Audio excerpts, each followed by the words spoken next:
Hey, it's Steve Riley. Welcome back to Great Practice, Great Life.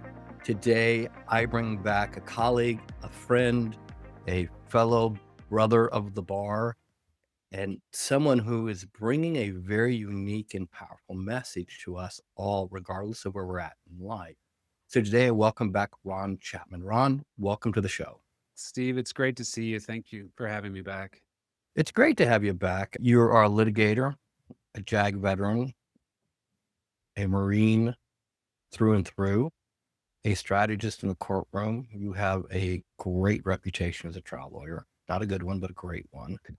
And then you open up and start to explore what truth means and what persuasion means in this really interesting, complex, and fun, phenomenal book. So why did you write the book? What was going on? This book started as a book about cross-examination. I had just finished a case, United States versus Hansen. We got a doctor acquitted of every single count. They accused him of killing, I believe it was 11 patients total.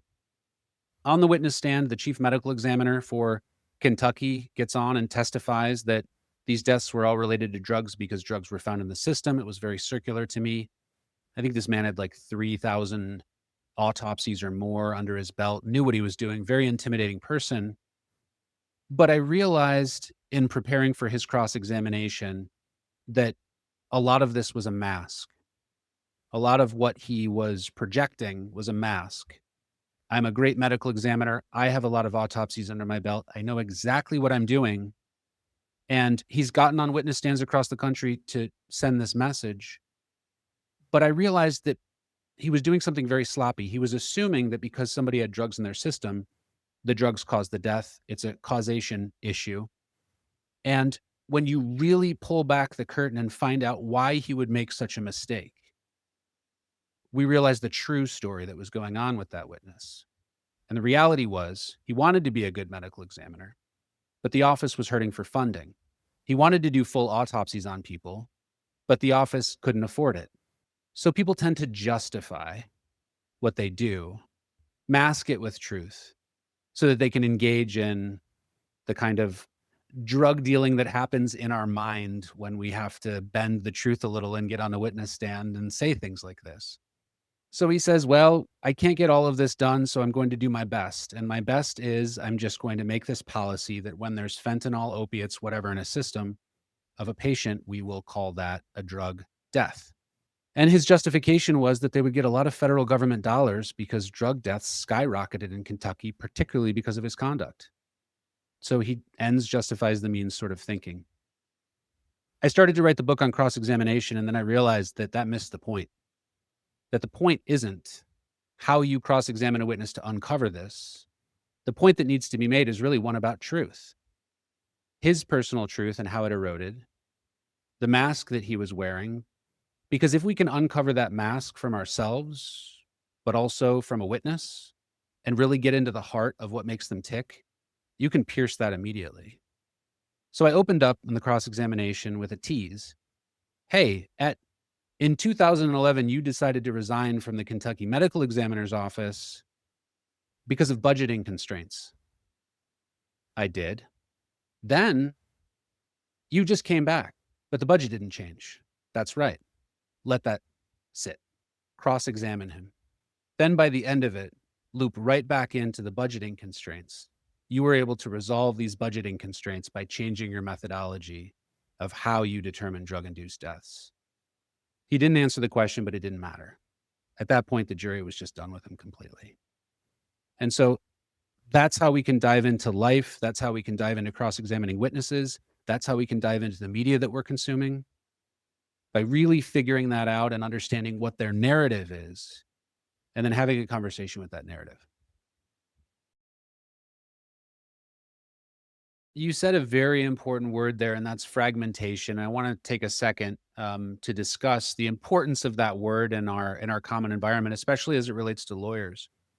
For the first time in history, you will be facing jurors that do not know each other at all. It used to be the case that we had a tribal community, that religion, tribe, family, extended family, location, but be able to tell you certain things about a person.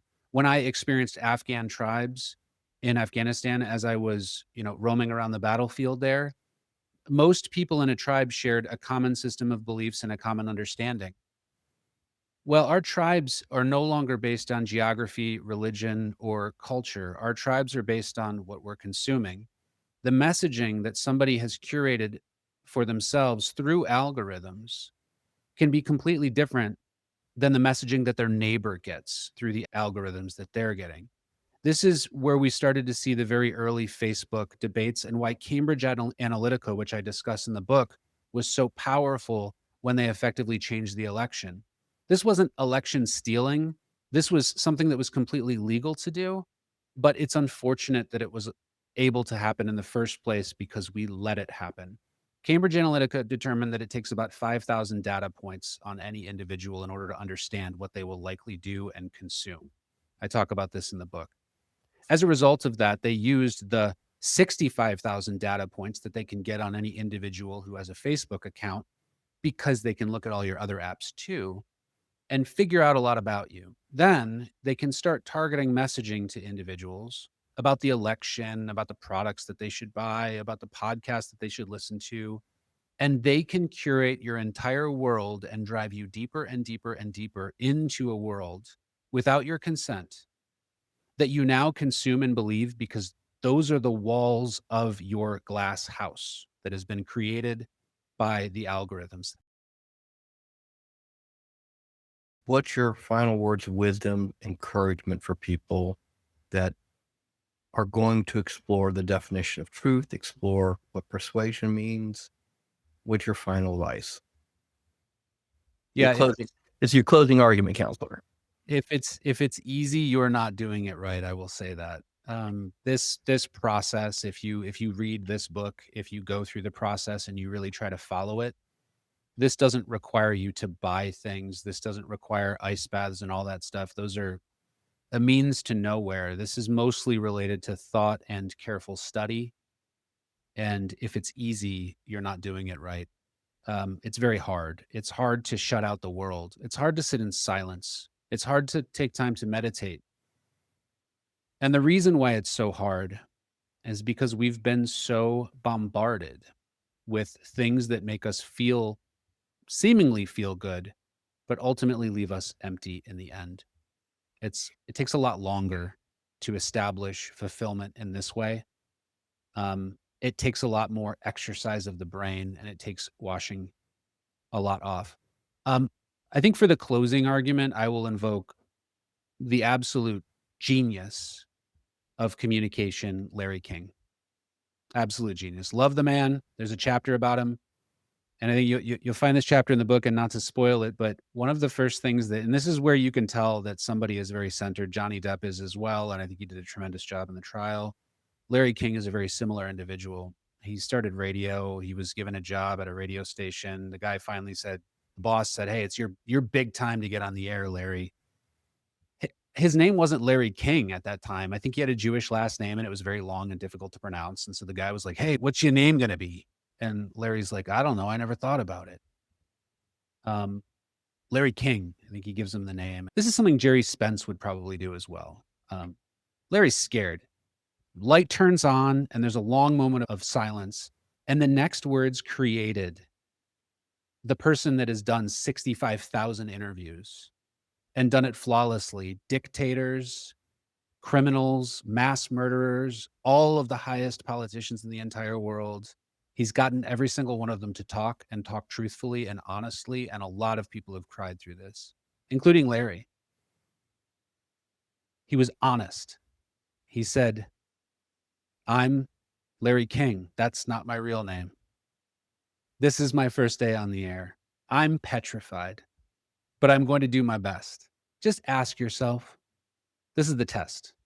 Ask yourself, if I was about to stand up in front of that jury, or if I was about to jump on the radio, or if I was about to go and do that thing for the first time, if I would have enough of a relationship with myself and who I am as a person to open up without a mask in that environment, or if most likely I would have tried to pretend that I knew what I was doing or I would have avoided doing it in the first place. If you wouldn't do what Larry King did and be honest with yourself, that's where you need to start. That honest, open, raw conversation with yourself that allows you to open up in that raw, honest way. And I say this somewhere in the book. People have compassion and empathy for genuine people. Johnny Depp. I drink a lot. I use drugs. It was a crazy marriage. They have zero compassion and empathy for pretenders. When they see your mask, they have no compassion and empathy for it. They don't trust it. Deep down inside, they don't trust it. So let's start like Larry King, be open and honest and raw and present ourselves to the world. And that's the first place we need to